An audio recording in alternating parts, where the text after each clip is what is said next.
Assalamualaikum warahmatullahi wabarakatuh. Waalaikumsalam warahmatullahi wabarakatuh. Perkenalkan, nama saya Diko Nasrulfitama, NPM 2101030007. Di sini saya akan mempresentasikan hasil kerja saya mengenai latar belakang lahirnya PKN di perguruan tinggi, tujuan pembelajaran PKN di perguruan tinggi, identitas nasional, dan lahirnya paham nasionalisme.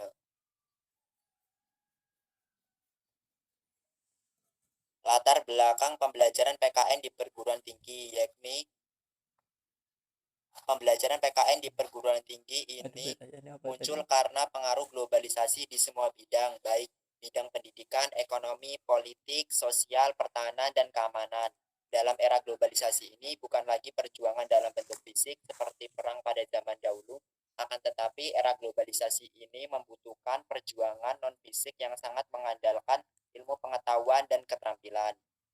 Perjuangan ini dapat diwujudkan dengan menjalankan profesi masing-masing individu dengan tujuan bersaing di dunia internasional.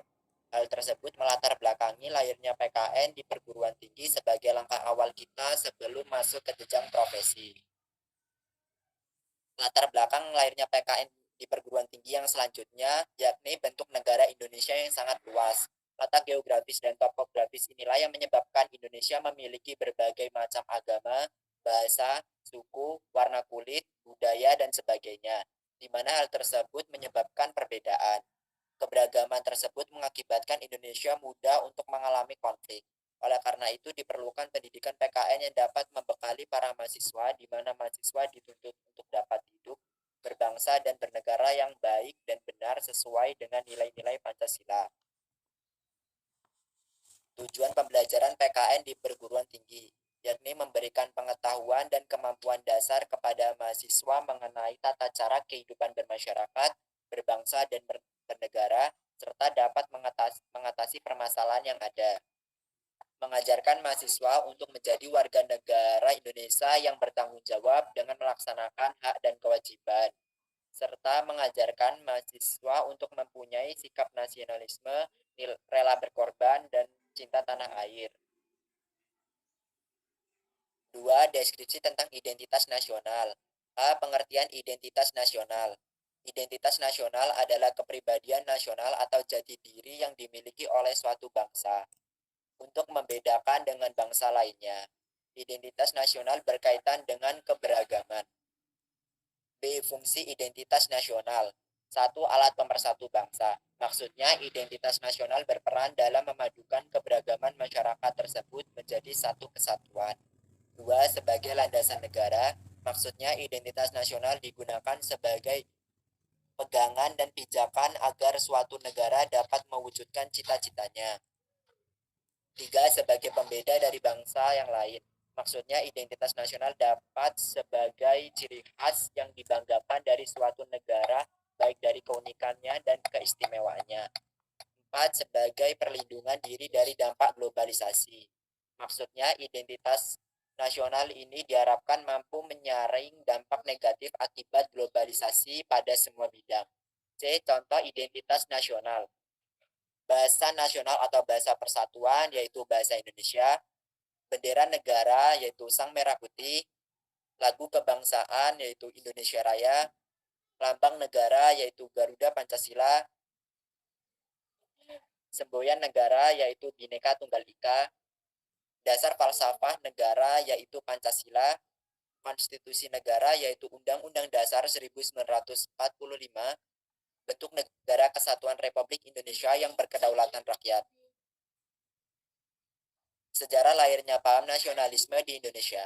Nasionalisme adalah sikap cinta dan kesetiaan pada negara karena memiliki kesamaan kebudayaan, kesamaan wilayah, dan kesamaan cita-cita dan tujuan.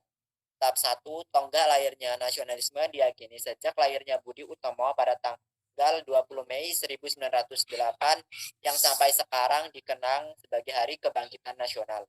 Hal tersebut dapat dilihat dari perjuangan Budi Utomo dalam memperjuangkan kemerdekaan Indonesia dengan pihak Belanda melalui cara perserikatan, perhimpunan politik, dan persatuan. Tahap kedua pada tahun 1928, yakni 20 tahun setelah kebangkitan nasional, kesadaran untuk menyatukan negara, bangsa, dan bahasa ke dalam satu negara, bangsa, dan bahasa Indonesia. Hal itu kemudian diwujudkan secara nyata dengan menyelenggarakan Sumpah Pemuda pada tahun 1928 yang didasari rasa senasib dan sepenanggungan. Tahap ketiga pada tahap ini dikenal dengan masa revolusi fisik kemerdekaan. Peranan nyata para pemuda pada masa revolusi fisik kemerdekaan nampak ketika mereka menyandera Soekarno-Hatta ke Rengas Dengklok agar segera memproklamasikan kemerdekaan Indonesia. Para pemuda bersemangat dalam rangka menciptakan negara Indonesia yang berdaulat dan bebas dari penjajahan.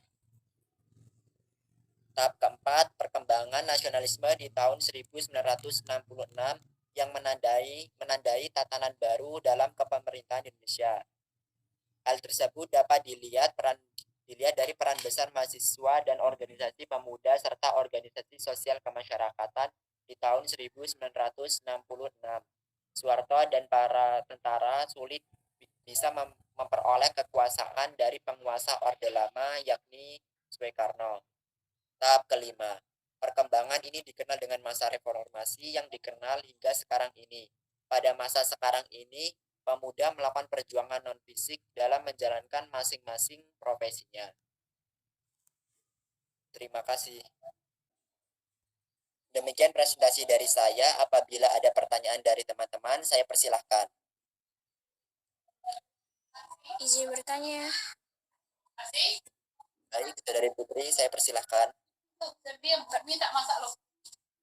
Perkenalkan, nama saya Putri Pramudita, NPM 2101031027.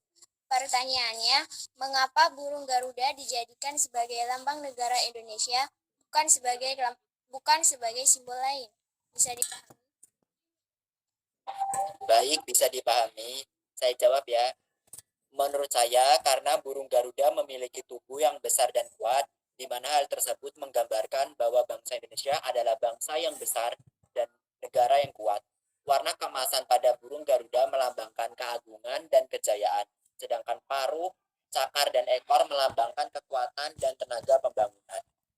Kemudian jumlah bulu burung Garuda juga melambangkan hari proklamasi kemerdekaan Indonesia, yakni 17 Agustus 1945, di mana 17 helai bulu pada masing-masing sayap melambangkan hari, 8 helai bulu pada ekor melambangkan bulan, 19 helai bulu di bawah perisai atau pada pangkal ekor, dan 45 helai bulu di leher melambangkan tahun. Apakah dapat dipahami, Saudari Putri? Baik, bisa dipahami. Terima kasih atas jawabannya. Sama-sama. Dari teman-teman, apabila ada pertanyaan, saya persilahkan kembali. Izin bertanya. Baik, Saudara Effendi, saya persilahkan. Izin memperkenalkan diri, nama Effendi Yahya, NPM 2101031008. Pertanyaannya, menurut Anda, apakah identitas nasional di Indonesia sudah berperan dalam menghadapi era globalisasi? Apakah sudah jelas? Baik, sudah jelas. Saya langsung jawab ya. Baik. Menurut saya belum sepenuhnya. Hal tersebut bisa kita lihat terutama dalam bidang kebudayaan. Banyaknya masyarakat Indonesia yang mengikuti gaya berpakaian budaya barat yang terkenal seksi. Hal tersebut sangat bertentangan dengan kebudayaan berpakaian di Indonesia yang menganut adat ketimuran yang dikenal dengan sopan dan santun. Kemudian munculnya pola gaya hidup konsumtif atau hedonisme. Perkembangan industri yang pesat akan menyediakan barang kebutuhan masyarakat yang melimpah dengan berbagai variasi.